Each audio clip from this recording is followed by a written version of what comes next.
अब 24 घंटे की बात करें, पिछले 24 घंटे की मध्य प्रदेश में तो 282 नए मरीज सामने आए हैं और मध्य प्रदेश में कोरोना के 5000 से ज़्यादा मामले सामने आ चुके हैं।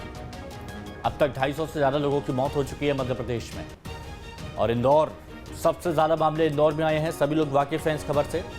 2637 मामले इंदौर में आए हैं। 103 लोगों की मौत हो चुकी है। भोपाल में 1030 मामले आए हैं, 39 लोगों की मौत हो चुकी है। उज्जैन में 362 मामले सामने आए हैं, 48 लोगों की मौत हो चुकी है। उज्जैन में हालात बेकाबू होते हुए नजर आए थे, लेकिन अब प्रशासन का कहना है कि वहां पर भी काबू पा लिया गया है। सरकार भी यही कह रही है।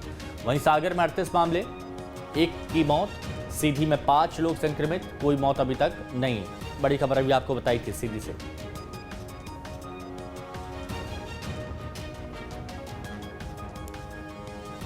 तो 1,01,139 मामले अभी तक सामने आए हैं कोरोना के देश भर में, लेकिन मध्य प्रदेश में यह आंकड़ा 5000 के ऊपर पहुंच चुका है। हालांकि रिकवरी रेट मध्य प्रदेश में सुधरते जा रही है और ये एक राहत देने वाली खबर है। लोग अस्पताल से डिस्चार्ज भी हो रहे हैं, साथ ही लोगों के अंदर हौसला, हिम्मत बढ़ रही है जब वो देखते हैं कि अस्पताल से कोरोना नेगेटिव होकर लोग डिस्चार्ज हो रहे हैं।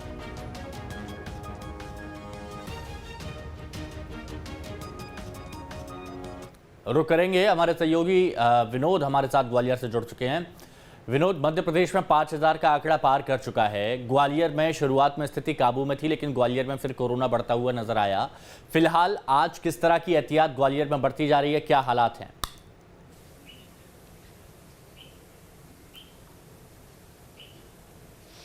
देखिए, अगर हम एहतियात की बात करते हैं हिमांशु, तो ग्वालियर को अभी कल मुख्यमंत्री ने जो उद्बोधन अपना दिया था, उसमें ये निकल के आया कि ग्वालियर को ग्रीन जोन में रखा है। चूंकि पूरा मध्य प्रदेश ही ग्रीन और रेड जोन ही उन्होंने बताया है, ऑरेंज जोन खत्म कर दिया। और ग्रीन जोन में बहुत सारी रियायतें, बाजार खोलने की भी उन्होंने घोषणाएं की हैं। लेकिन जो क्वारंटाइन एरिया है, जहाँ जहाँ कोरोना पॉजिटिव केस मिले हैं, वो ग्वालियर में लगभग ऐसे 22 के करीब इलाके हैं जहाँ कोई भी एक्टिविटीज़ नहीं होगी।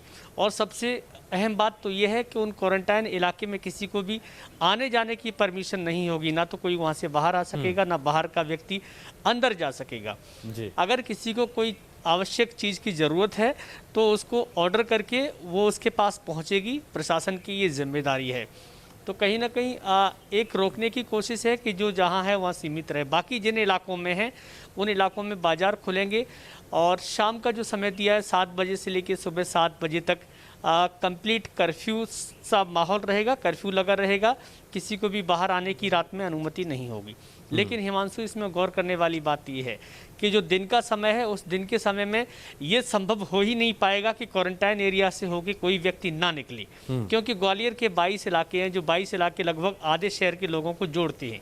अब अगर किसी को दाल बाजार जाना हो, लोहिया बाजार जाना हो, महाराजा बाड़ा जाना हो, या कंपू वाले इलाके में जाना हो, या दूसरा क्वारंटाइन एरिया गोले के मंदिर का एरिया, सत्यदेव नगर है ताटीपुर का, तो ये कैसे पॉसिबल हो पाएगा कि क्वारंटाइन एरिया से होकर कोई जाए नहीं और शहर के दूसरे किनारे तक पहुंच जाए? लगता नहीं है, क्योंकि अगर ऐसा करेंगे तो पूरा शहर ब्लॉक करना पड़ेगा और कोई कहीं जा नहीं पाएगा। तो ये बहुत महत्वपूर्ण है। दूसरा, आज से प्रदेश में शराब की दुकानें खोलने का ऐलान कर दिया है। 8-10 जिलों को अगर छोड़ दिया जाए तो पूरे मध्य प्रदेश में रात में वल्लभ भवन से एक ऑर्डर जारी हुआ है कि सभी मदिरा और भांग की दुकानें खोलें। हालांकि जो शराब कारोबारी हैं, जो ठेकेदार हैं, उनसे 5 मिनट पहले जब मेरी बात हुई थी तो उन्होंने कहा भोपाल में है और आज दुकान खोलने का हमारा अभी तक कुछ भी तय नहीं हो पाया है। तो पहले की तरह कहीं ना कहीं अभी शराब की दुकानें खोलने में ज़रूर असमंजस की स्थिति बनी हुई है। जहां तक कोरोना के मरीजों की बात है, तो ग्वालियर चंबल अंचल में आंकड़ा ये 100 के पार पहुंच सकता है, ऐसी आशंका है, क्योंकि अभी लगभग 100 के करीब पहुंच गया है। ग्वालियर में 74 के करीब मरीज हो गए हैं, जिसमें अभी भी 43 के करीब एक्टिव है और 22 से ज़्यादा लोग छुट्टी होकर अपने घर जा चुकी हैं। तो ये जो आंकड़ा है, अगर पिछले महीने की हम बात करते हैं हिमांशु, तो अब लगभग रोज 5 से 10 मरीज बढ़ रहे हैं, जो कि आगे चल के ऐसा अनुमान लगाया जा रहा है कि इस महीने, मई के महीने में ये संख्या बहुत ज़्यादा हो सकती है। शुरुआती तौर पर लग नहीं रहा था कि ग्वालियर में इतने ज़्यादा मामले सामने आएंगे, लेकिन धीरे धीरे जैसे कहा जा रहा है कोरोना ने बाकी जगह पर पैर पसारे, ऐसे ही ग्वालियर में भी पसारे हैं। शुक्रिया आपका हमारे साथ जुड़ने के लिए विनोद।